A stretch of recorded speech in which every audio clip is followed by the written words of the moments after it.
Hola, ¿cómo están? Les doy la bienvenida a las entrevistas del CAP, las entrevistas del curso anual de psicoanálisis, que las inventamos como un ciclo cuyo nombre va a ser Los Amores del CAP, para entrevistar justamente nuestras transferencias, nuestros amores, y que puedan decir ellos también qué leen, qué les interesa, qué los conmueve. Y bueno, ahí estamos construyendo. Hoy tenemos un entrevistado muy, muy especial para nosotros porque es un gran amor del CAP que estudiamos, que cuando, si pudiéramos, le robaríamos hasta el plagio, lo imitaríamos hasta el plagio, como decía Borges de Macedonio. No nos da el piné para imitarlo, pero lo intentamos cuando podemos. Y es una persona muy importante también para mí en lo personal, porque es alguien que me ha marcado de muy distintas maneras y a quien sigo desde hace muchísimos años.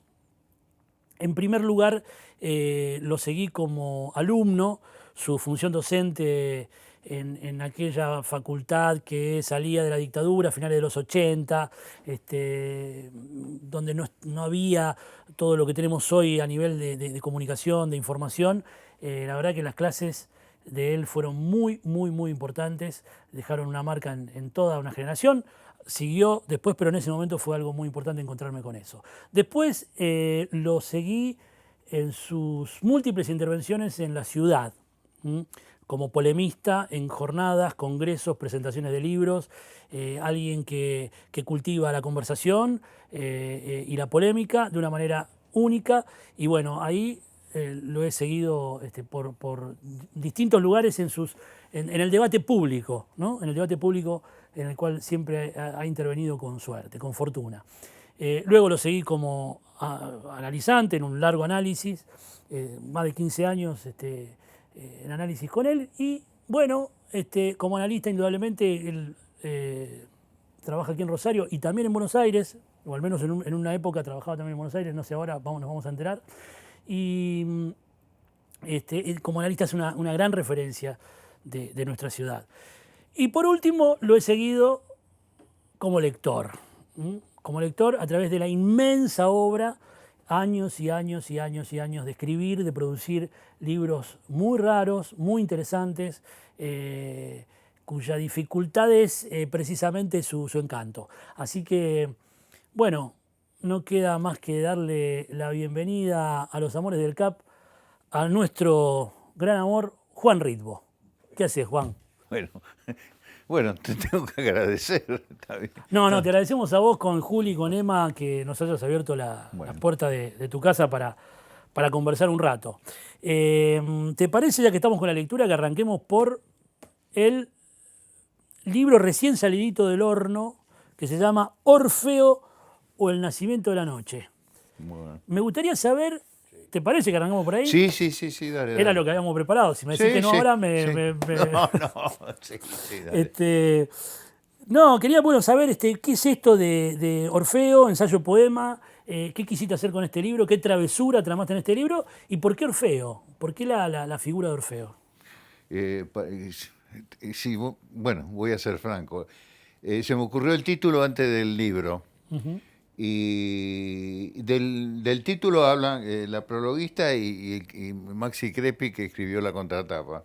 Eh, la verdad, Orfeo es a ver cómo decirlo, es un mito que siempre me ha fascinado, pero justamente me ocurre casi lo mismo que con la prosa de Blanchot. A Blanchot no lo menciono demasiado, pero está muy presente en toda mi escritura. Así que prefiero que la gente se entere qué tiene que ver Orfeo con el resto del libro. Ahora, ¿qué es este libro? Bueno, para mí fue una experiencia bastante inusual. A ver, no, estoy mintiendo. Todas las experiencias mías son inusuales con la escritura. Pero esto fue muy raro porque se fue componiendo solo, se me fueron imponiendo solo y estuve armando cosas de muy distinto rango y nivel. Y en algún momento dije, pero esto tiene que ir junto. Ahora, ¿qué es lo que va junto? Bueno, es difícil de explicar. En general se suele decir de mí que soy ensayista, además de Ujú. psicoanalista y otras cosas, docente, por ejemplo. Pero la verdad es que el nombre mismo nunca terminó de adecuarse. En realidad, este es el problema. escriba lo que escriba, nunca estoy demasiado dentro de las reglas del género. Y el ensayo, como no es un género, y es casi indefinible como género, me permite infinidad de movimientos, pero al mismo tiempo no le comunica nada a la gente. Claro. Ahora, digamos, la experiencia que yo he hecho con este libro es llevar al máximo la intensidad de esta escritura que inicialmente la llamamos, por darle un nombre, ensayística, en torno a amores míos de muchísimos años. Y Claro. sentí que en algún momento, y ese sí fue un momento para mí muy especial, que la escritura misma empezaba a descomponerse y para sorpresa mía se empezó a convertir en poema. Ahí va. Es decir, que en la segunda parte es literal y directamente poética.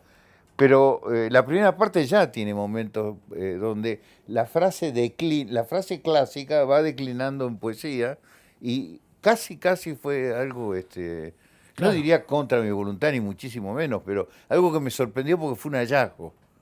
Me Y parece que aún tiene hoy estoy conmovido por lo que me ha ocurrido con este libro. Por Claro. eso tengo con este libro un vínculo muy especial y muy distinto de otros libros míos. Ajá. Es distinto. Es distinto y quizás tenga que ver con lo que vos señalás. Porque, eso, una repregunta que te hago, la presencia de Orfeo como el que pone en juego el canto, el que pone en juego su voz, yo creo que estaba presente en vos en aquellos primeros ensayos que yo leí de acto y nominación, yo no Sí, me acuerdo exactamente el sí, título, sí. pero eran, o los ensayos de la revista Conjetural, por Sí, ejemplo. sí. Pero siempre está presente, vos decías, no puedo escribir sin la voz. Sí. Quizá Orfeo sea más que algo en contra de tu voluntad, algo del deseo que siempre estuvo, el deseo del poema que siempre estuvo en tu escritura, Yo creo que ha estado siempre ese deseo ¿no? de Sí, poema, mucho más allá de lo narrativo, que hay momentos narrativos en el texto, pero sí, ha estado presente siempre. bien. Pero siempre apareció, yo diría, tímidamente. Claro, me parece que es algo del coraje. Te estás teniendo como el coraje de mostrarlo sin timidez, ¿no? Claro, hay gente que me dice, bueno, ahora que sos viejo, puedes darte el lujo de hacer lo que quieras. Pero me gusta lo de, bueno, viste que Seinfeld, que a vos te encanta Seinfeld, Sí. Seinfeld, viste que dice, bueno, después después de los 60 años, dice, la gran virtud es que no nos importa absolutamente nada. Yo dije, ¿qué voy a armar? Bueno, ya está armado el libro. Se lo di a varios y dijeron, che, esto está Sí. bueno, listo. Bueno, pero Yo, está, sí. yo dependo del público. El público quiere decir los amigos. Siempre se lo doy a alguien que lo lea. Y además, evidentemente, tengo mucho regemor y mucha expectativa sobre qué puedan opinar. Pero bueno, en general, Bueno, pero le podríamos poner un subtítulo tipo El coraje del poema. Orfeo, el coraje del poema. bueno, ¿Te gustaría? sí, Bueno, pobre Orfeo. pobre Orfeo. Hay un prólogo que tiene este libro, que se llama La mirada de Orfeo, escrito por Alexandra Cohen, que a mí me gusta por varios aspectos que presenta. Sobre todo porque me parece que ella, ella dice que es una carta de amor, digamos, dirigida, Sí. es una lectora enamorada de tu escritura, sin duda, ella lo dice, pero se nota en el prólogo que escribe. Y me parece que se nota también en el hecho de que no solamente habla de este libro, que habla muy claramente, dice algunas cosas muy precisas, sino que Alexandra lo que hace es, me parece, ir marcando algunos registros estilísticos de tu escritura. Sí, eso sí, es Suponete, cierto. ella por ejemplo ella dice, no, yo no quisiera escribir sobre Juan Ritmo, sino inmersa en su escritura. Esto es algo tuyo, esto es algo de tu escuela, digamos. Si vos no Sí. escribís, es muy raro que vos hables de algo que lo tenés afuera, digamos, como algo que alguien que conoce algo y lo mira a distancia sin implicación subjetiva, sino que siempre pareces estar hablando de algo en lo que estás metido, o sea, un problema en el que estás metido. Un problema en el que estoy metido, que no conozco la solución, que estoy urgido, y donde estoy esperando que las frases que van saliendo vayan suscitando otras frases. Después las corrijo, pero las van suscitando. Es Ahí decir, va, por eso yo siempre digo algo que la gente dice que es una butata. Sí, es una butata, pero yo digo que siempre escribo sobre lo que no sé. exactamente. Me Bueno, ahí gusta está. escribir sobre lo que no sé. Porque si me pongo a escribir sobre lo que no sé, no solo me aburro, sino que me doy cuenta que entro en una rigidez espantosa. Claro. Porque ya sé de memoria todo, Claro, ¿no? claro. Estaríamos más en el registro de la docencia, que es imprescindible tener memoria y repetir. Sí, eso ¿no? seguro, ¿No? sí. Pero Pero bueno, yo he tenido maestros que, por ejemplo, hasta tenían calculado que a los 13 minutos venía un chiste ahí y el mismo chiste lo repetían todos los años. Bueno, sí. me parece ya demasiado, ¿no? Sí, he conocido gente que tenía el libreto escrito. Ella dice también que vos alumbrás distintos lugares de un objeto, no solo distintos objetos, sino distintos lugares de un objeto. Me pareció muy, muy preciso eso. Sí, Que es cierto tu eso. escritura es como un refugio donde el silencio se escucha. Y dice algo que a mí me parece... bueno, lo que se muestra sustrayéndose, esto que vos trabajás siempre, ¿no? Como marca, lo que se muestra sustrayéndose, lo que aparece, pero lo que no aparece en lo que aparece, ese juego Es un juego muy lacaniano, por muy otro lado. lacaniano, tomado de Heidegger, quizá, Sí, también, ¿no sí. es cierto? Bueno, Es una marca. obviamente, Lacan en gran medida aprendió ese juego Sí. en Heidegger. Y una marca de la filosofía del siglo XX, ¿no? Sí. Incluso podemos incluir a Merleau-Ponty claramente ahí. Claro. Aunque Merleau-Ponty tiene un estilo más clásico, eso. Ajá. Ine- Sí. Pero Alexandra dice algo que era lo que te quería de alguna manera proponer y preguntar, desde luego, porque ella dice, hay alegría en este libro. Hay alegría en este libro. Y yo quiero confesarle a la audiencia, porque este ciclos están pensados para la audiencia del CAP, pero la vamos a abrir para quien quiera escucharla. Yo te voy a confesar la hipótesis que tengo con la que vengo a la entrevista. Sí. Es lo que me traigo bajo el poncho. Yo pienso que tu escritura está marcada por el encuentro con Freud. Esto lo decís vos en un video, pero digo, de leerte más de 30 años leyéndote, siempre encuentro esa marca del acontecimiento Freud, del descubrimiento del inconsciente, la presencia de lo pulsional, del cuerpo en el pensamiento. Siempre encuentro esa marca donde, digamos, trauma del encuentro con la lectura de Freud y alegría, aunque trauma y alegría sean dos palabras que parece que no pueden ir juntas, ¿no? Porque, Y claro, pero bueno, la alegría del trauma o el trauma de la alegría, una especie de oxímoron, dirías vos, pero es un oxímoron. es un Sí. oxímoron, pero me parece que Freud está como una marca, tipo como Orfeo, ¿no? Como decías vos, es decir, vos no hablas de Freud, pero está Freud presente en lo que escribís. Acá, no, acá No digo acá, digo en tu escritura en sentido amplio, en tu escritura ensayística, en tu... Y hay textos míos dedicados a Freud, pero claro, Freud sobre todo lo he trabajado como docente. Sí, pero no Freud como objeto de reflexión tuya, sino la marca de Freud en tu escritura en el sentido de que de esta deconstrucción de la conciencia, esta deconstrucción del sentido común, esta presencia del cuerpo en el pensamiento. Esto me da la impresión de que cuando vos decís Freud fue muy importante para mí, tiene que ver con esto, pero esta es la hipótesis que me hago yo, no quiere decir que sea lo que efectivamente ocurre. Sí, puedo hablar de eso. Contame algo de ese encuentro con Freud. Yo me encontré con Freud, a ver, cuando tenía algo más de 30 años en la facultad, y como tenía muchos prejuicios, lo dejé por mecanicista. Prejuicios, perdón, que te venían de la filosofía. Sí, de la filosofía, Porque vos de tenías la una crítica formación. fenomenológica. Freud. Claro.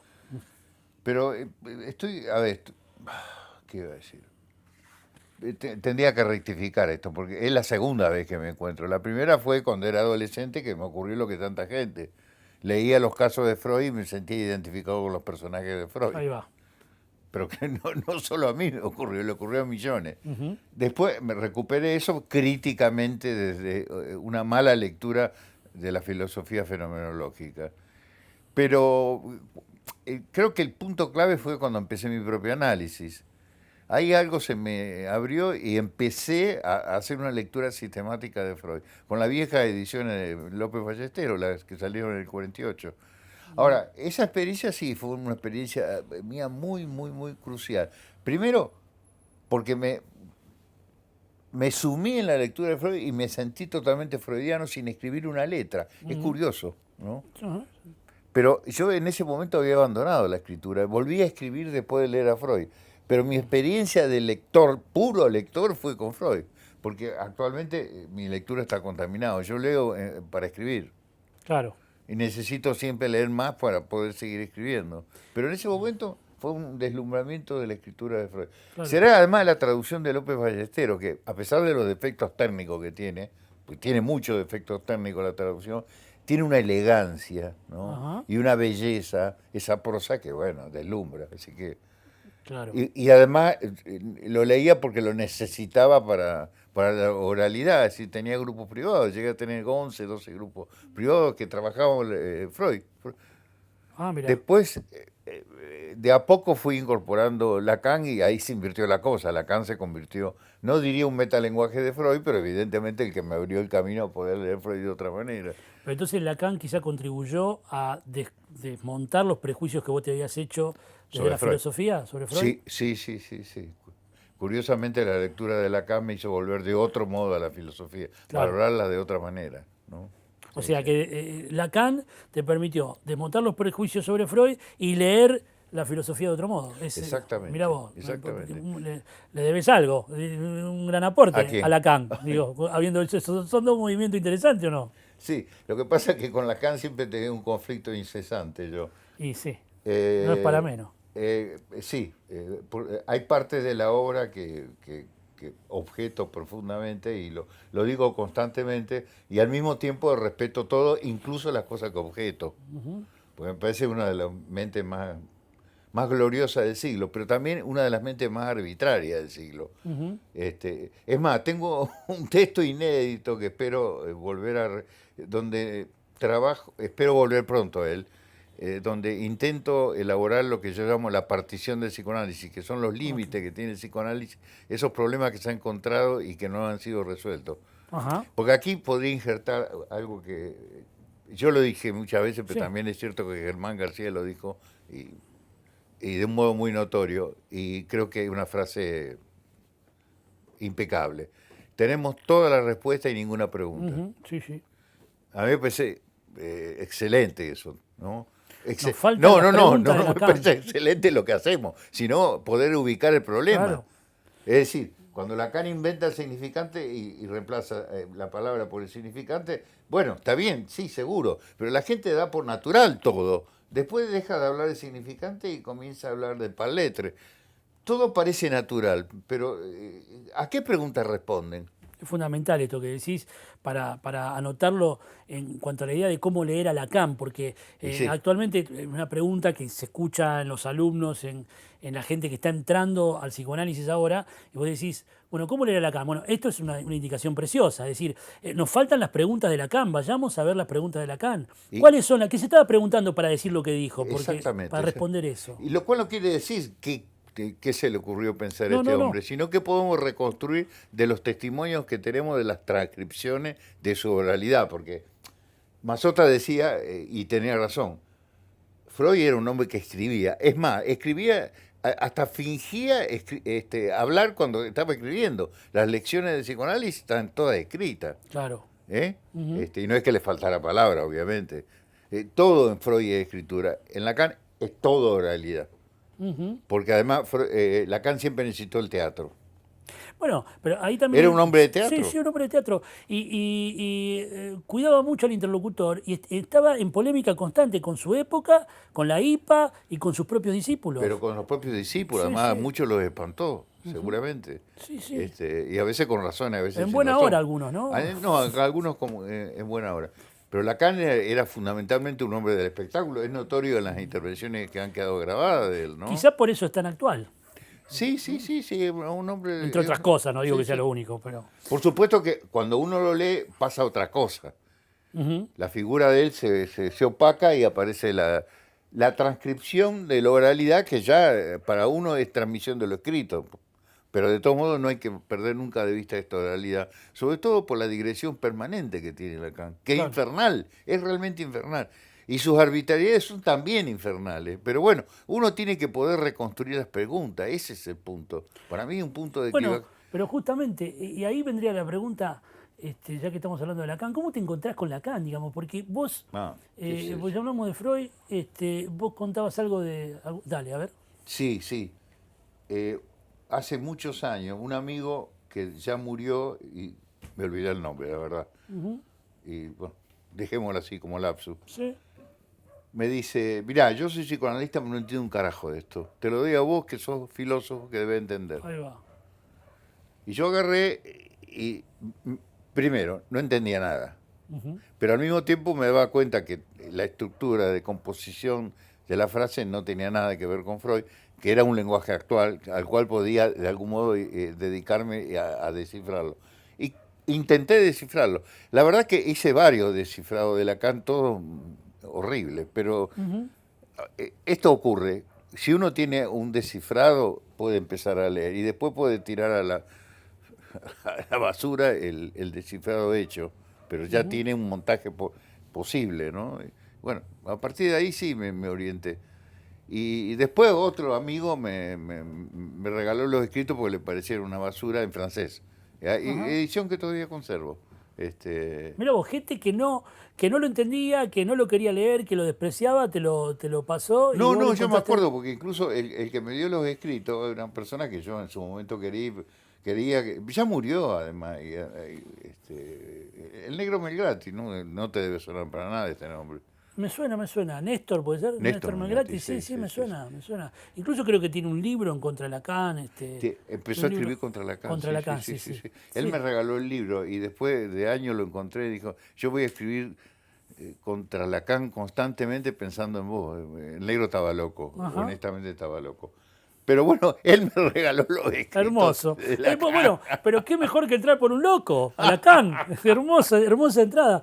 Y la cuestión de la historia del psicoanálisis en Rosario, ahí vos entraste por Freud, Lacan, y vos No, estuviste... no, no, no mencioné ningún analista.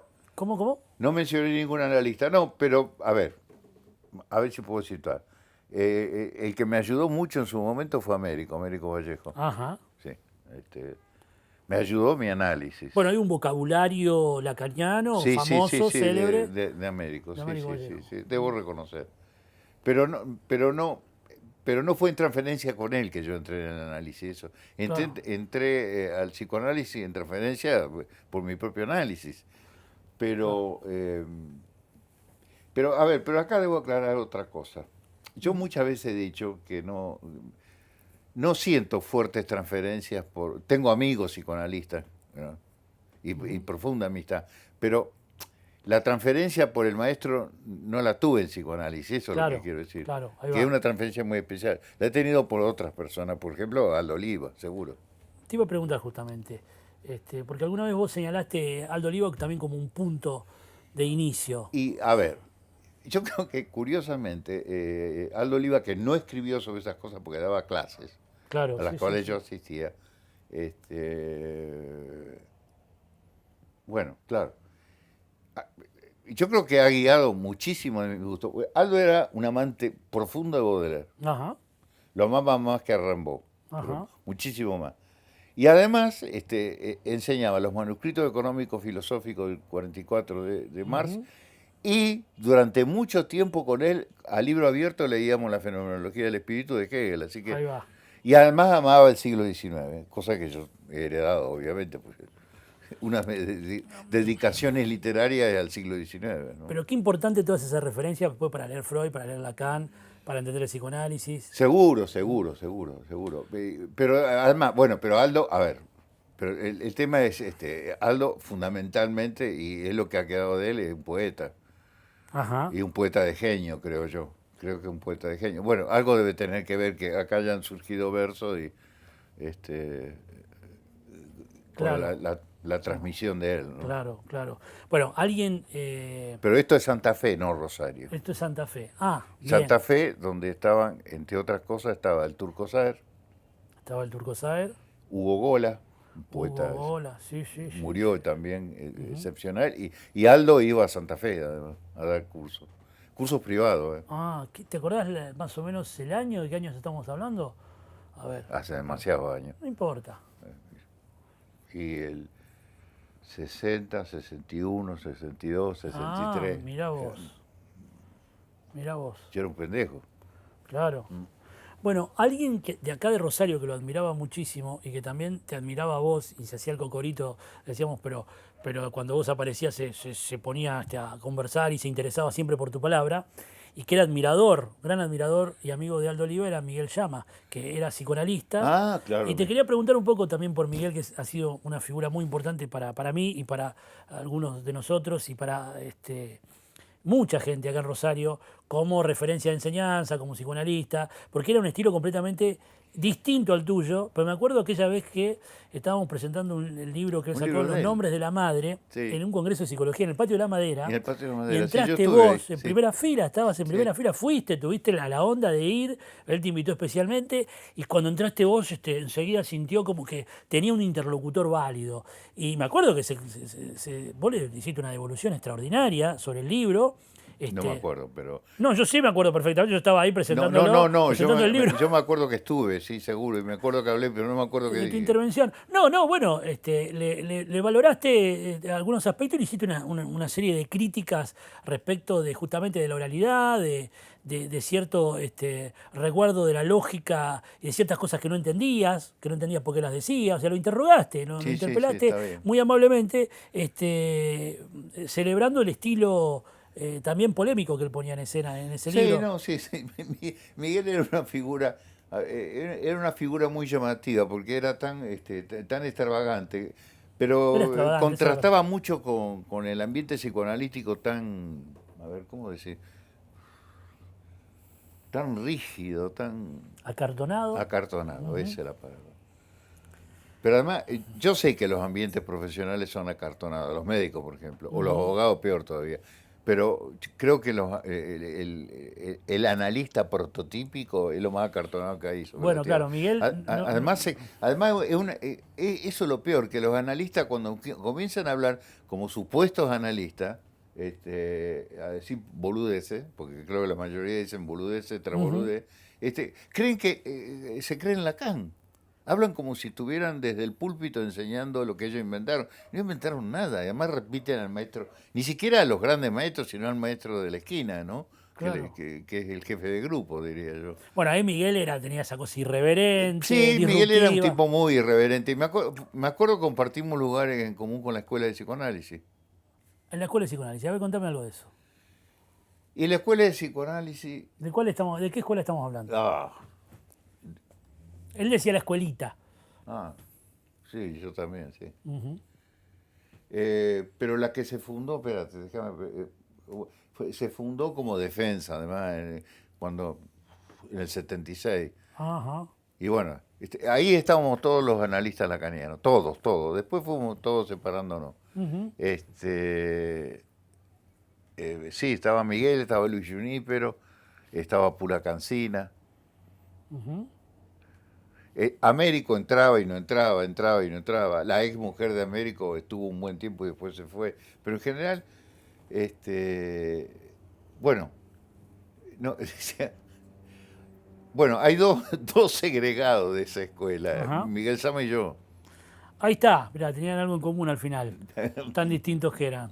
Tenían algo en común, el segregado, claro. Pero vos te estás refiriendo a la escuela Sigmund Freud. Sigmund Freud. Pero lo más extraño del caso es que yo fui uno, no solo de los fundadores, sino que fui el primer secretario general. Ahí va. Y vos estuviste cuando vino Miller en el 81, que esto le contamos a la audiencia del CAP, en ensayos porteños, estoy diciendo bien, se llaman los libros de Miller, las conferencias porteñas, mira, me había olvidado. Las conferencias porteñas, que son 3 tomos, la única conferencia que no está presente es la de Rosario. Y en esa estuviste vos. Yo la Sí. tengo, después te la voy a pasar. Bueno, y también estaba, quiero decir, estaba Américo, que una actitud muy Américo, provocativa sí. junto con algunos amigos de él, ¿no? Sí, sí, fue un momento Miller pero se muy... sintió, Miller se sintió muy, muy tocado, porque cuando llegó vio que había libros de Safwan a la venta, entonces dijo que quería que sacaran eso. Yo dije, no, no, acá no vamos a sacar ningún libro de Safwan. Si quieren vendan ellos, pero nosotros no. Y no se lo sacaron, pues se ofendieron enormemente. Ajá. Sí, sí, incluso hay registros en la... Sí, además después fuimos a comer con Miller, pero Miller además estaba muy tocado por la muerte de Lacan. Ah, claro. Eh, Ahí eh, está, eso, a ver. pero me acuerdo que Nadie fuimos a habla de comer eso. y alguien cuyo nombre me he olvidado, gente, claro, en ese tiempo había gente inocente, ya no hay más gente inocente. Le preguntó, ¿pero ustedes le preguntan algo a Lacan? Jamás. Al maestro no se le puede preguntar nada. Uno, a veces nos hemos atrevido a preguntar, pero nos respondía 6 semanas después, o no nos respondía nunca, o nos miraba con Eso, desprecio. ¿quién te lo contestaba eso? ¿Eh? ¿Quién te contestaba eso? Miller. Ajá. estuvo muy inquieto, muy inquieto, se fue muy malhumorado. Pero no volvió nunca más. No, y digo, acá no vuelvo nunca más. Sí. Dijo, los rosarinos saben, eso me lo contaba otro Sí. que fue analista de Miguel Llama, que fue Germán García, uno de Sí. sus analistas.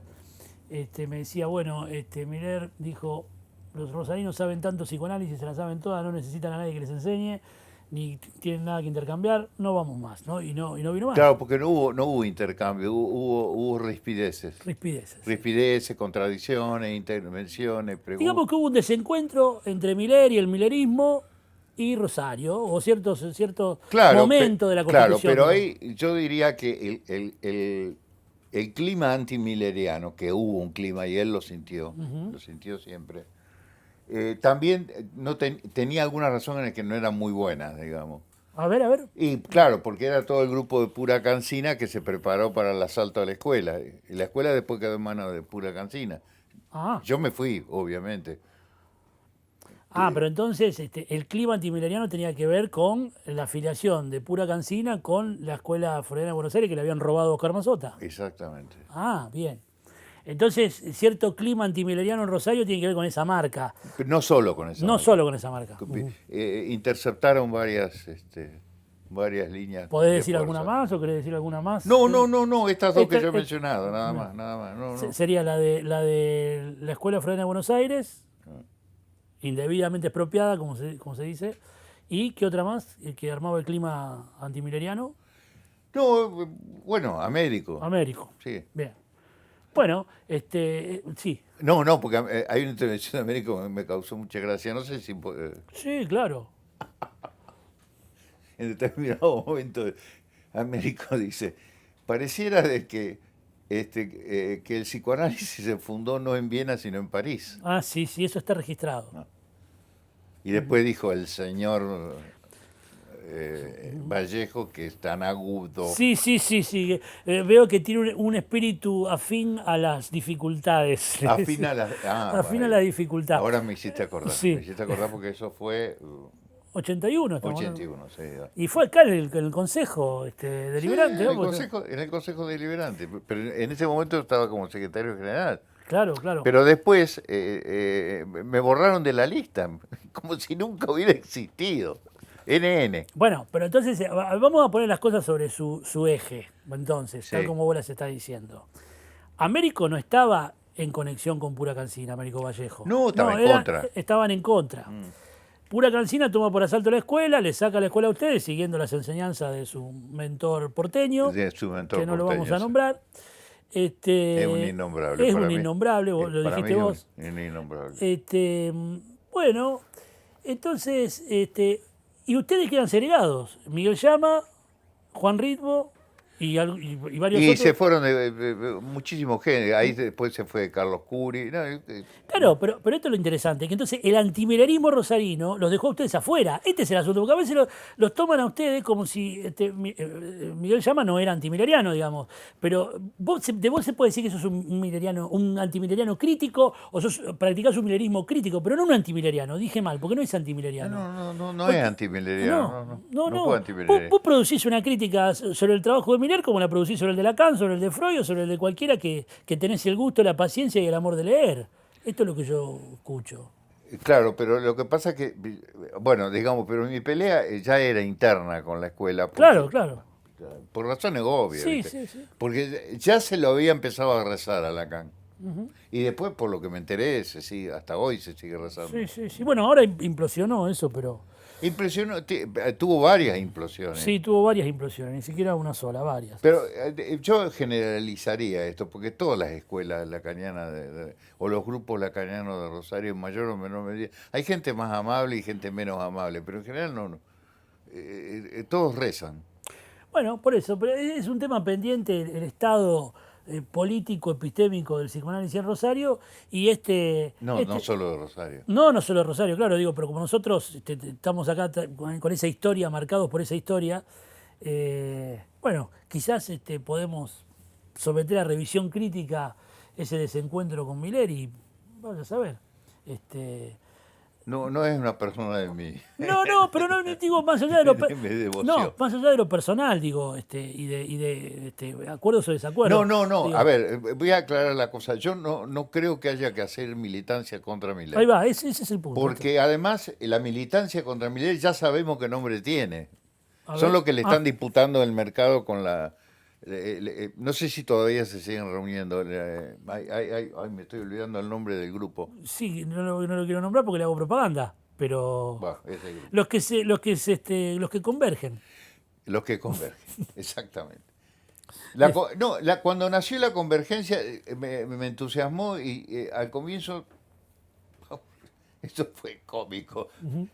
Va, los relato. sí, claro. Porque mandé una carta de adhesión que era tan crítica Ujú. a la convergencia que nadie me contestó. Ajá, Entonces dije, fue un lapsus mío. claro. Claro, porque era una carta donde adhiero criticando de tal manera que se habían dicho, "Pues este es un chiste". No Claro. sé si fue un chiste o una provocación, la verdad que no lo sé. Ujú. Alguien me dijo, dice, las mismas razones que vos invocás para entrar son las que tengo yo para no entrar. Así Claro. que, listo. Dejémoslo ahí. Bien.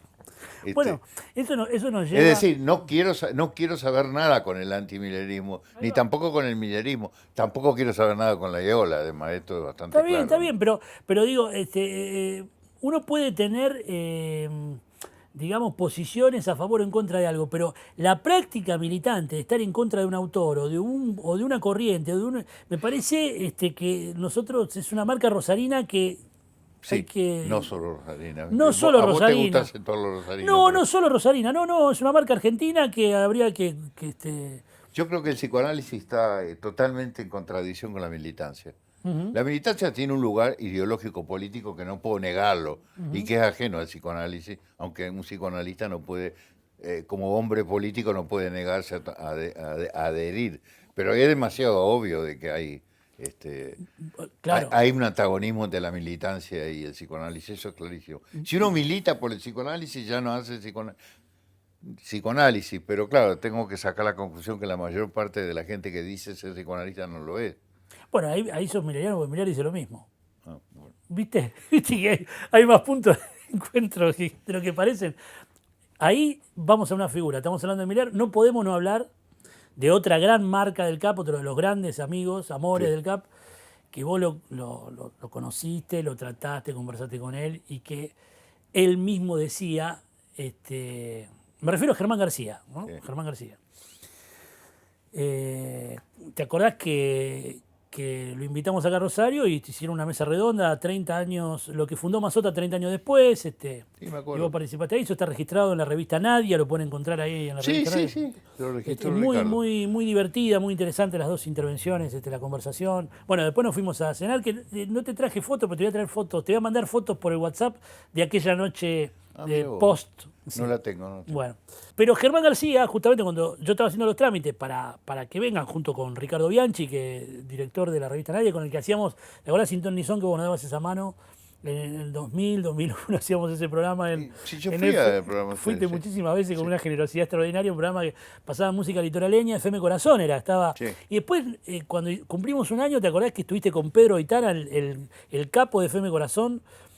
En una galería de arte de calle Santa Fe y festejamos un año de Sin Ton ni Son, Sí, Trauma sí, y me Cultura, acuerdo, sí. el programa que hacíamos con Ricardo Bianchi. Y ahí lo invitamos a Germán García, se encontraron, pero te quería decir, cuando estábamos haciendo los trámites, le digo a Germán, bueno, ya está lo de Juan me dijo que sí, yo sé que entre ustedes puede haber alguna diferencia, pero seguramente que va a estar muy bueno el encuentro. Me dice, ustedes los rosarinos, con eso de las diferencias, dejen de inventar querellas entre los otros y pónganse a construir algo ustedes, porque entre Juan y yo no hay ninguna diferencia. Juan es lo mismo que yo, nada más que está en Rosario. Así que... Bueno, así de simple. Bueno, dijo eso. Yo te lo conté incluso. Y vos también hiciste el mismo gesto. ¿Cómo puede ser? ¿Cómo puede ser? Bueno, pues te quiero decir, él no encontraba un gusto en decir, no, yo no tengo nada que ver, ¿no? Y No, eso no. se notó después cuando vino acá, digo. Sí, sí. Porque yo tenía todo un mito que, no sé, que había unas peleas y qué sé yo. No. A ver si nos ponemos Sí, de acuerdo. eso. A ver, sí. A ver, yo. he tenido contacto con Germán, muy episódico en Buenos Aires, sí, seguro. Pero el tema, a ver, el tema fue cuando él entró en la órbita del minerismo y Claro. obviamente yo no entré ahí. Y Ujú. había una diferencia política clara. Él mismo dijo, entre nosotros hay diferencia Sí, política. sí, Digo, sí. sí, seguro. Digo. Además, estoy desde el comienzo en la revista Conjetural Claro. y ya se sabe que hubo explosiones ahí Sí, entre claramente. Germán, Jorge, Sara, etcétera. Bueno, Claro. ese es uno de los nudos de la cuestión. Pero de todos modos yo nunca lo confundí a Germán con la escuela ni con los repetidores de la escuela, Ahí ni va. con alguno de los alcahuetes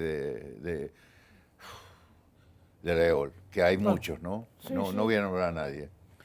No, no, pero indudablemente Germán tenía No, no, yo una no. relación con la literatura también, una Sí, relación con la sí. escritura, una relación Sí, con la sí. polémica, Sí, que además era un tipo provocador, agudo, lector, bueno, y tiene algunas cosas escritas muy interesantes. Sí, no, seguro. Era uno, yo creo que ha sido uno de los pocos intelectuales de aquella época mazotiana, ¿viste?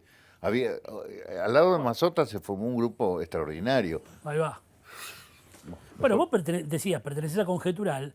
En Conjetural está Jorge Hinky, Luis Guzmán, que fueron todos amigos, compañeros, compañero, sobre alumnos. todo Luis, sobre todo Luis Este, Guzmán. porque después Jorge Hinky no firma la fundación de la escuela y empiezan No, esas no, explosiones. no. Jorge Pero, mantuvo siempre una relación más bien distante, pero de todos modos el tronco común es Mazota, sí, pero sí. además siempre lo reconocieron, han sacado números de la revista Conjetural siempre en homenaje. A Mazota Hay seguro. Sí, yo he textos, escrito incluso vos un has artículo escrito, sobre Mazota, sí. vos escribís un artículo donde haces una diferencia entre lo escópico y la palabra en Mazota. ¿Me puedes contar un poquito de eso? Porque, Bueno, es cómico, porque yo encontré esa frase y después, recién ahora, después de muchos años, pude descubrir el origen en una conferencia que había dado, ya no sé si en Madrid o en, en el país gallego, ya no me acuerdo, pero no ujú, importa. Pero no es algo escrito por él, sino algo dicho por él. ajá, Él dijo que el secreto de la represión freudiana es la disyunción entre la palabra y lo escópico. ahí va. Bueno, evidentemente eso es, además él mismo lo dice, eso viene de Freud, obvio. Y Ujú, viene incluso de los estudios sobre la histeria. Pero bueno, pero una cosa es que venga ahí, otra cosa que él lo promueva en primer plano y diga que es el secreto de la represión. Para ajá, mí fue muy iluminante esa frase. Así que hice todo un artículo sobre esa frase.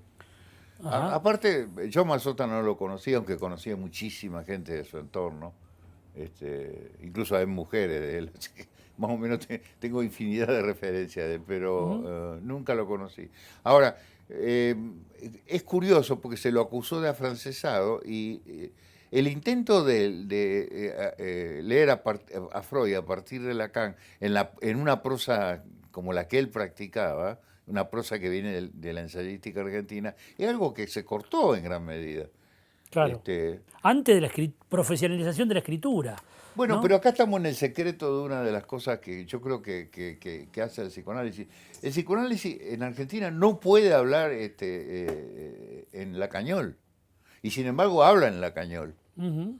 Es decir, pero ¿qué quiere decir? Hablar en un castellano rioplatense, fundado en la tradición ensayística rioplatense, que me parece que para mí es el núcleo de Conjetural como lo fue de Sitio.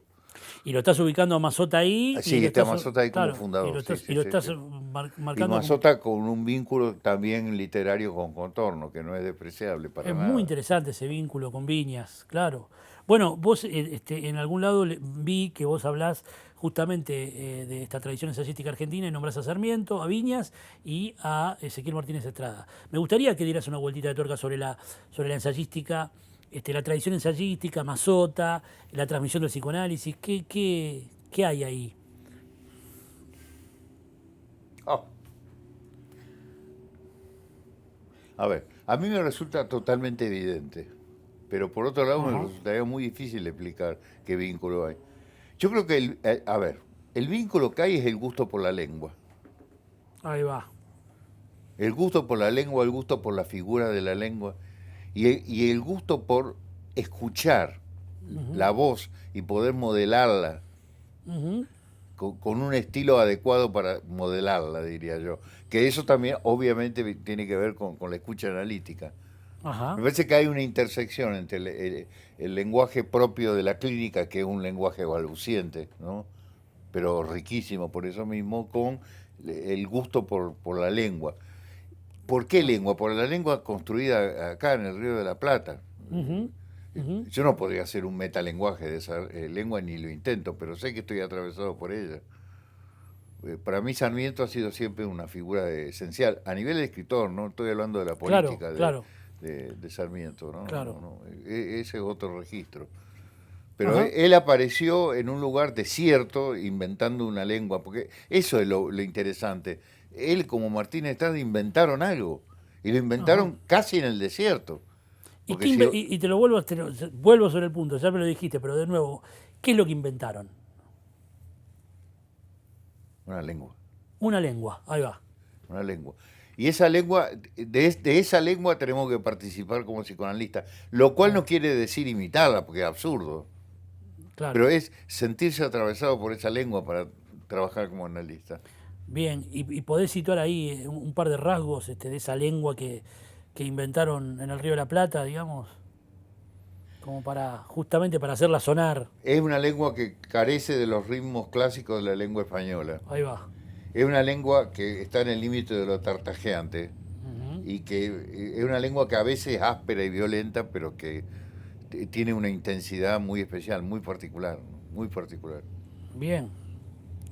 Bueno, eso me lleva, te quisiera hacer muchas preguntas, pero eh, quizá tengamos la oportunidad de profundizar en otra entrevista, Sí, porque no quiero perder de vista, perder el eje de tu figura y de tu recorrido, porque hablábamos un poco de la singularidad de tu escritura, ya que estamos con la lengua rioplatense, esta lengua ríspida, y donde vos te sentís inscripto en esa tradición, te sentís cómodo ahí, te me sentís siento cómodo en la incomodidad, seguro, claramente. porque hay algo Si no es muy... confortable esa lengua, ¿no? No, no es una lengua confortable, y más por lo que estamos atravesados por muy diversas tradiciones, ¿viste? Ese es el Ujú. tema. Por la poesía, por la lectura ardua de los textos de Lacan, la lectura menos ardua pero igual trabajosa de los textos de Freud, con otra prosa que viene del alemán, bueno, viene del alemán, nos ha llegado a través de los traductores y de grandes traductores,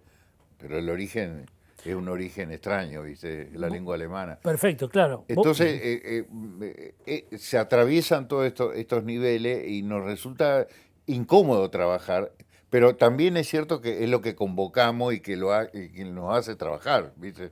Este, uno no puede trabajar la lengua sin la resistencia de la lengua, eso Ahí para va. mí es esencial, es la resistencia de la lengua. Y la lengua nuestra está superpuesta de múltiples estratos, ¿no? No estoy hablando de algo de lo cual yo sepa en un sentido clásico del término, ¿eh? Porque no podría codificar todo esto. Incluso Ujú. muchas veces ni lo pienso, ahora que me lo decís vos empiezo Claro, claro, a claro. moverme, pero Claro, sí. lo que pasa es que eso se transmite en tu escritura y en la voz de tu escritura. Esto que me estás diciendo ahora. Bueno, por eso digo que yo escribo sobre lo que no sé, Ahí va. Pero esto también de la lengua, que no se puede ni siquiera concebir sin la resistencia de la lengua. sin la Me resistencia de parece la que lengua. es un camino también para pensar del lado de los lectores. Yo te voy a decir, porque estábamos hablando de Germán García, él decía, ustedes dicen que todo el mundo es singular, precioso, pero no dicen por qué, ¿no? Sí, Tienen que decir por qué. Bueno, yo te voy a decir por qué para mí tu escritura es única, tu voz es singular. Por supuesto que es una impresión de lector, si vos me ponés contra la espada de la pared, yo te diría tres rasgos y me gustaría que vos me dijeras qué escuchás de un lector al autor. Yo digo que vos, siguiendo esta línea de la resistencia de la lengua, vos sos muy laborioso en la deconstrucción del sentido común. Con perdón de la palabra deconstrucción, que está de moda, pero digo, no, decir, está en la bien. crítica del sentido común, o como, Sí, te pensémoslo, entiendo, te entiendo. incluso en la destrucción del sentido común, si querés. Me parece que tenés una laboriosidad minuciosa en entender de qué hablan los que hablan dentro de la lógica corriente, más la avenida principal, digamos, y poder plantear caminos alternativos, sensibilidades alternativas. Ese es un punto. El otro punto es que me parece que no tenés un discurso para vivir al modo del burócrata que repite, como decía, hace 40 años lo mismo y que sabe que a los 13 minutos viene un chiste, sino que vivís para un discurso. Tomando también de Germán García, que dice, los que tienen un discurso para vivir se podría preguntar de vez en cuando por qué hay gente que vive para un discurso, ¿no? Yo digo que vos no, esto tengo anotado, no hablás sobre el sujeto dividido, sobre el sujeto dividido, tomando esto que decía Alexandra Cohen. Hablar sobre. No hablas sobre el sujeto dividido, sino que sos un sujeto dividido hablando de la división del sujeto. Recuerdo sobre todo tus clases, ¿no? Siempre presente el problema, la contradicción, vos inmerso en ese asunto, nunca el tono profesoral distante sobre los temas, nunca, ¿no? Y después, el tercer punto que podría decir, si me preguntaran, es que vos escribís, no de manera consciente, seguro, pero a mí, en la resonancia de lectura es el nudo Baudelaire, Hegel, Freud. No tengo ni la menor idea qué hay en el centro de ese nudo, en el vacío central de ese nudo, si hubiera algo, pero me parece que está presente el poema, está presente la filosofía, esa filosofía hegeliana, Sí, sí. de la lógica en primer lugar, y el descubrimiento del inconsciente y la pulsión en Freud todo el tiempo. Bueno, ahí hables de lo que hables, ¿eh?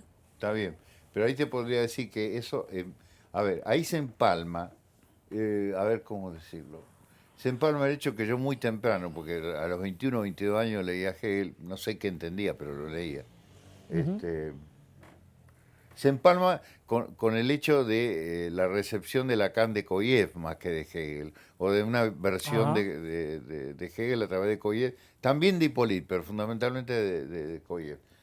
Pero Lacan dice algo que, a ver, en la equivocación del sujeto supuesto al saber, ese texto que yo nunca lo tomé muy en consideración, pero hace poco me encontré, porque así literalmente lo abrí y me encontré con una frase que me sorprendieron muchísimo. Ajá.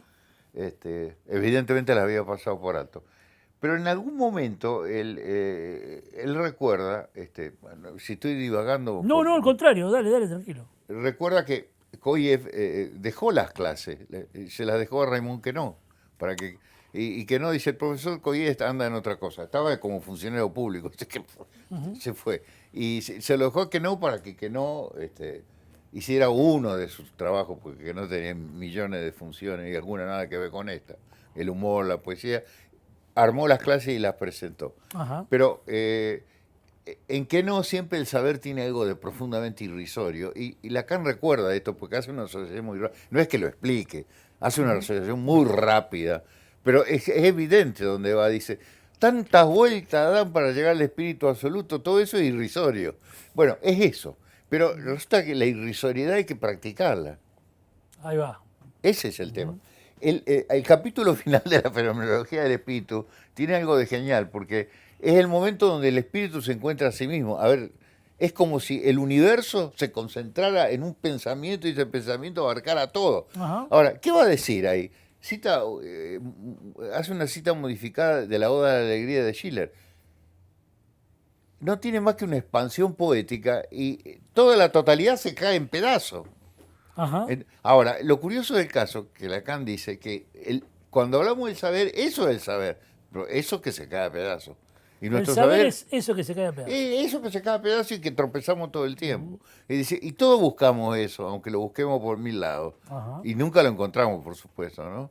Entonces, esto de buscar permanentemente un agujero donde hay algo indeterminado que no se puede hacer otra cosa más que tener la certeza de que está indeterminado, pero que ahí hay algo, una huella que te hace desear. Bueno, eso es la lección del psicoanálisis, ¿no? El psicoanálisis en estado práctico, diría yo. El psicoanálisis en estado práctico es una expresión que celebro, me encanta. El Bueno, psicoanálisis en estado práctico parece el título de... se me acaba de ocurrir. Sí, me di cuenta. En estado práctico. En estado práctico. No para no decir la teoría, la práctica. No. No, en estado práctico. El psicoanálisis en estado práctico. Pero eso revela... Ahora, en ese nudo, en el centro de ese nudo hay algo irrisorio. Eso es lo que quiero decir. Sí, pero, vos sos culpable de llevarme a este lugar, pero... me alegro. Me declaro culpable de todo de ahora en más. Así, y más si soy culpable de esta cosa, perfecto. Pero que sea irrisorio quiere decir que nadie podría construir una especie de sistema que abarque todo eso, porque es imposible eso. Claro, pero lo irrisorio hay que practicarlo, decís vos. Y esto Hay, me parece... hay que Y practicarlo. sí, Eso, este eso. es el Hay asunto. que llegar a esa experiencia y ver cómo se te cae a pedazos. No proclamar de afuera que la experiencia se cae a pedazos. Porque hay que llegar ahí. Ahí me parece que hay un hilo común entre Miguel Llama, Germán García, los que hablábamos antes, mismo Luis Juní, pero que no hablamos de esa relación, pero vos tuviste una relación muy amable ahí también con Bueno, él. sí, bueno, pero Luis además fue un analista mío. Yo creo que el mejor analista que tuve, sí. Ah, bueno, Pero por lejos, por lejos. yo tengo la visión de mi consultorio ahí en calle San Juan y 1 de Mayo, verte ir con tu shortcito, muy tranquilo, tu remerita, verte ir a análisis, de espalda, pasar caminando por ahí, porque quedaba cerca el consultorio Sí, Doy fe sí, que sí, viste sí, lo que hizo. en la cortada, Una Santa cortada. Cruz, sí, sí, sí. Sí, bueno, pero esta práctica, lo irrisorio, me parece que estaba en todos estos tipos, cada uno a su De modo, distinta de muy manera. distinta Sí, manera, sí, sí, sí. pero cada uno a su modo Sí, sí. como marca, sí. Sí, Luis tenía algunas salidas que a veces me sorprendían y mucho. Bueno, menos mal, ¿no? Si no, ¿qué análisis es ese? Sí, Pero que no estaban codificadas y uno tiene que pensar, ¿qué salida de un analista está codificada? No, ninguna. claro, claro. Cuando el analista empieza a decir cosas codificadas hay que decir, huye, huye, huye. Te hago una pregunta que puede ser hincha pelota. ¿Por qué decís que Luis Junípero era quizá el mejor analista que encontraste, que tuviste, con el que te Y encontraste? porque tuve varios análisis. No tengo duda, sí, sí, por supuesto, pero digo, ¿por qué era eso que lo hacía el mejor? A ver, ¿qué sería el rasgo? Mirá cómo te va a laburar. Porque a mí me parece de que él decía lo que realmente le estaba ocurriendo con lo del discurso, qué lo estaba motivando. Ajá, No como otros análisis ahí que va, tuve más sabios, pero donde uno notaba que algo de la teoría estaba funcionando como para acomodar la cosa. ahí va, Se clarísimo. entiende, ¿no? Se entiende perfectamente. Bueno, para ir entrando en el momento de concluir, Sí. yo anoté acá un montón de cosas, pero me voy a tomar tres tópicos, tres insistencias que están permanentemente en tu trabajo. Empezamos hablando de Orfeo, o El nacimiento de la noche, que es tu último libro. Creo que es el último libro. Estás sacando No, el está último, por salir vos otro. estás en estado de publicación permanente, digamos. Se Algo hace así, más algo de así. 30 años, ¿no? Hace más de 30 años siempre hay un libro tuyo que está por salir y siempre es un libro distinto y siempre habla de otra cosa y Y siempre... este año creo que van a salir, salieron dos o tres y van Bueno, a salir dos más. ahora vamos a hablar de eso. Por suerte. Claro, vos dijiste alguna vez algo, decir, el día que deje de pensar en publicar un libro, en la escritura, ese día preocúpense, ¿no? Dijiste Sí, alguna sí, porque vez. hay gente que me dice, che, a tu edad te estás dedicando a estas Oh, cosas. más que nunca, Como ¿por qué no? tengo Claro, 80 años, claro. claro. Y yo dije, no, siento que me mantiene vivo esto. Si Sí, no, además, viste, como que parece como que uno estuviera empezando también, a pesar de hacer tanto tiempo. bueno, ese es el punto, la posibilidad de poder empezar, porque ahora estoy intentando escribir algunas cosas que Claro, no tengo mucha idea de qué estoy haciendo. ahí Entonces, va, ahí va, ahí bueno, va. eso es lo Orfeo interesante. es eso, claro, claro. Pero digo, tomando estas insistencias tuyas, vos decías cosas por ahí. Hay tres tópicos acá que yo marqué. Marqué varios, pero digo, tomo tres acá. La actitud denegatoria empobrece, porque encierra a la gente en posiciones muy primarias. Esta es una. La otra, digo, siempre vos has señalado. Eso es, perdón, eso es la militancia. Bueno, perfecto. Pero digo, esta cuestión el negacionismo, la posición denegatoria, el no reconocimiento, el encierro en ciertas certezas, digamos, protopsicóticas, donde la cosa funciona, yo con la verdad en el bolsillo, ¿no? Yo y la verdad en mi bolsillo. Ese ha sido un tópico tuyo, el trabajo de empobrecimiento que produce la denegación. Después, los oprimidos y los opresores sosteniendo la misma ideología, ¿no? Que Oh, claro. vos lo señalabas como Marx eso, pero vos lo has trabajado siempre mostrando la paradoja de la servidumbre voluntaria, por ejemplo, la paradoja del oprimido que reproduce los ideales del opresor. Exactamente. Pero eso, lo curioso del caso lo dijo Marx, pero los que nunca aplican eso son los marxistas. Ajá, ¿Pero por qué? Bueno, yo lo fui durante mucho tiempo, pero me di cuenta de una cosa, que hay una dimensión teórica del marxismo que es iluminista. Hay que educar a la gente para que la gente entienda que está oprimida y se rebele contra la opresión. No, la gente agacha la cabeza y se somete. ujú, A ver, el pobre se pone la soga al cuello Esto es así. Claro, Pero es histórico esto, es no es de histórico, ahora. pero me interesa que vos lo tematizás, vos insistís sobre esta paradoja, no te Continuamente resignás, no lo tomás insisto. como un dato, No, digamos, no es porque un hay un dato. cinismo de decir, bueno, el sujeto está dividido en contra de sí mismo, listo, pasemos a otra cosa. No, no, el sujeto está dividido en contra de sí mismo, empieza la conversación, Sí, sí, ¿no? empieza la Claro. conversación, sí, sí. Bueno, y el tercer punto es esto que también vos decís por ahí, el análisis debe poner en evidencia. Esto me parece como un punto No, crucial. es elemental eso que va a Sí, leer, es sí. elemental, pero vos me enseñaste a mí que lo elemental es lo fundamental, como Sí, dijo un jurista. y dijo, sí, el viejo Bielsa, Bueno, que esa frase es tuya. lo escribía, espérate, en los manuales de derecho administrativo. Ahí va. Porque me acuerdo del análisis, yo te dije, bueno, esto que voy a decir es elemental, y vos me dijiste, decilo porque lo elemental suele ser lo fundamental. Sí, sí, sí, El análisis debe poner en evidencia el yo digo. claro. O sea, no es que mi padre me dijo tal cosa, sino que yo digo que mi padre dijo tal cosa. Esta es tu No, frase. vaya a saber qué dijo mi padre.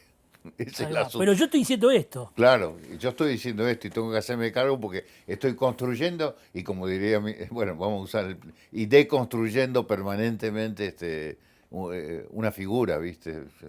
Esa figura, algunos rasgos participan de lo que uno ha armado, otros no, nada. Claro, pero esta apropiación de la enunciación me parece que es un rasgo del psicoanálisis que vos también No, batallás y yo defendés. batallo. Hay algo que, a ver, una cosita nada Sí, más, claro, claro. porque sí, esto además es un terreno infinito. Sí, otro En el infinito. seminario octavo, y digo porque lo he vuelto a ver hace 2 o 3 días de nuevo a ese fragmento, Lacan dice, en realidad el significante tiende a completarse por sí mismo, dice, porque uno utiliza un significante cero que no significa nada, pero a partir de ahí esto empieza a significar los otros, entonces la totalidad significante se unifica a sí misma. ¿Qué es lo que rompe eso? La pregunta.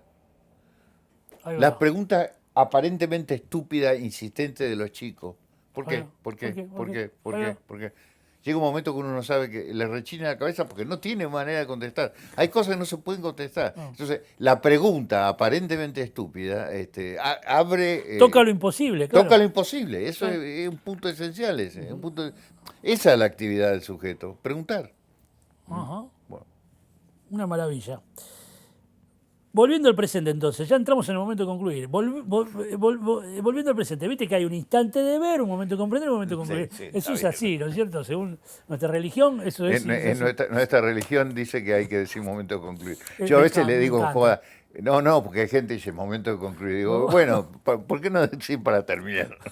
Por supuesto. Sí, sí, lo digo No, irónicamente, pero a mí me gusta mucho la expresión momento de concluir. Y me no, la gusta más expresión es cuando maravillosa, me gusta pero más cuando Lacan dice, bueno, pero ¿y qué es? No sé si Lacan, no sé quién lo dice en realidad. Lo escuché por ahí un día, no sé si no lo dice Germán García, dice, o Germán García citando a Lacan, no sé, dice, el momento de concluir es el momento de comprender que no hay más nada para ver,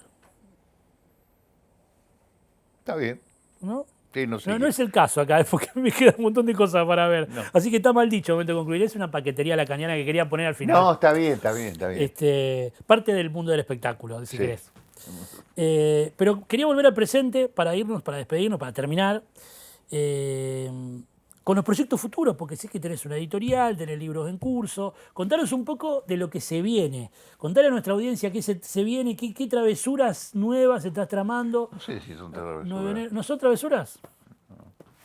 No, no, no, A no. ver. No, a ver. Sí, hay un grupo de gente con el cual trabajo y del cual estoy muy agradecido. Porque me permiten no solo editar libros míos, sino editar otras cosas que son Claro. realmente decisivas, ¿no es cierto?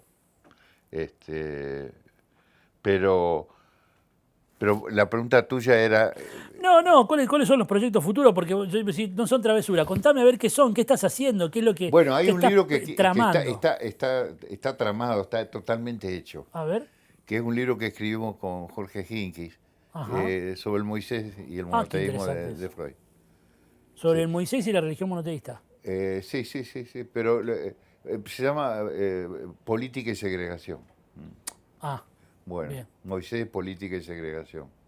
Este, lo interesante es que lo escribimos los dos, está el nombre de los dos en la tapa, pero no figura el nombre de cada uno de los artículos.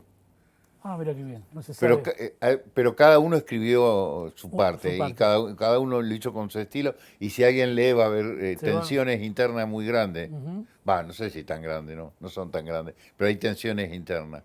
Eh, Bien. eh, pero yo diría, no me preocupo mucho porque hay tensiones internas en dos artículos míos que yo creo que el segundo de algún modo refuta algunas cosas del primero, pero están Ajá, así, están así, bien. están así. Y después está Editorial Nube Negra, eso Sí, sí, eso, eso sale por Nube Negra. sale por Nube Negra. Sí, sí. Bien. ¿Y Eh, algún otro libro que esté dando vuelta por ahí? Y las clases que di sobre el fantasma con Ah, bueno, eso. Alejandro Mafre, sí, Tus y clases. Patricia Fochi. Sí, Patricia Fochi, claro, claro. bueno. Claro, bueno, eso es importantísimo. ¿Cómo se llama ese libro? Y se llama, no sé qué nombre va a tener finalmente, pero es el seminario sobre problemática del fantasma, ese es el Bueno, título pero contemos provisorio. eso porque es muy importante. Las clases tuyas que están siendo rescatadas, muchos, cuando decimos acá que Juan Ritvo forma parte de la historia del psicoanálisis, no quiere decir que tiene que ver con el pasado, que también tiene que ver con el pasado y con las cosas que pasaron, Y son clases de hace pero años. sobre todo tiene que ver con, sí, está bien, pero tiene que ver con lo que se está viniendo, con lo que viene del futuro. Y muchas cosas que vienen del futuro acá en Rosario son, están marcadas por Juan Ritvo. Entre ellos este interés renovado por aquella enunciación, por aquellas clases que son únicas, Juan. Son únicas esas clases. Repetición, azar y nominación es un texto clásico que la gente puede consultar, donde están tus clases. Mm. Ahora está por salir esto del fantasma, hay otro sobre la metapsicología. O sea, hay una serie de libros que pueden Sí, el de la buscar, metapsicología ya salió. ya salió. Bueno, todo eso, la gente que se interese por esa enunciación docente, por esa enseñanza universitaria, con la marca singular de Juan Ritvo, puede ir a esos textos, ¿no? Sí, sí. Entonces, ¿no? Tenemos ahí. Bueno, pregunta final entonces, Juan.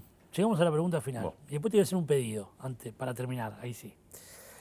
Eh, es una pregunta muy sonsa, pero que a mí, por alguna razón, me interesa mucho. ¿cuál? Que vos me digas, teniendo en cuenta la confusión del presente, ¿en qué tradiciones apoyarnos hoy?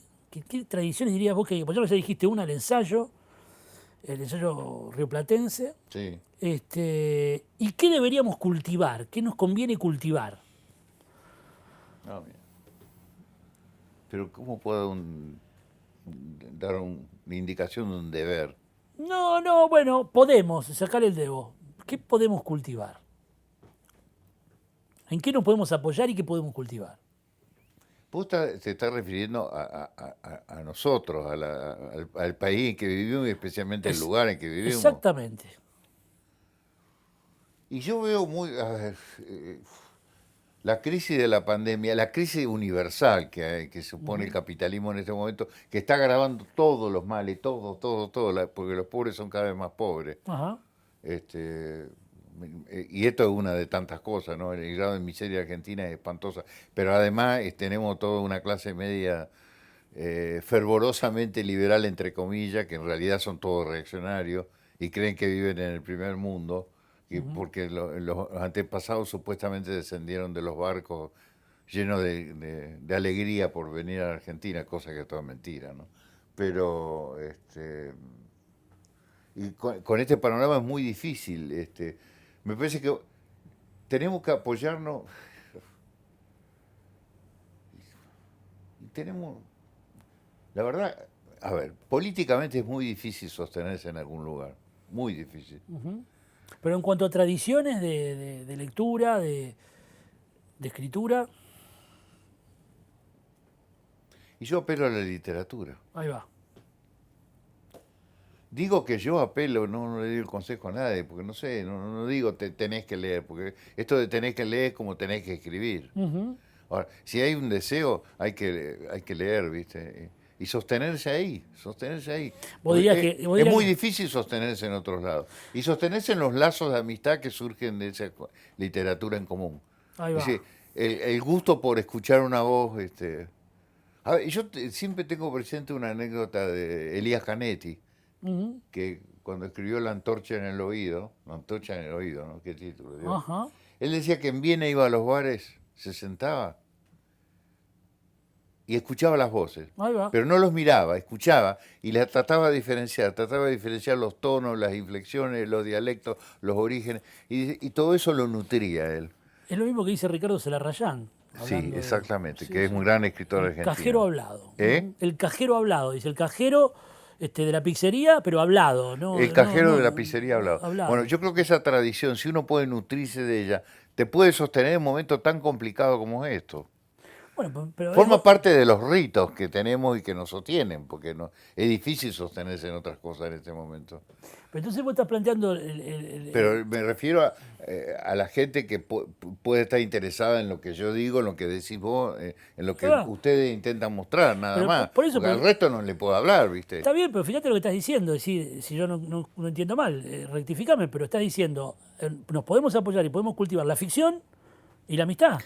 Bueno, está bien, vos le dices todos nombres, ficción y amistad, ¿no? Ficción y amistad. No hay otra cosa, no hay otra cosa.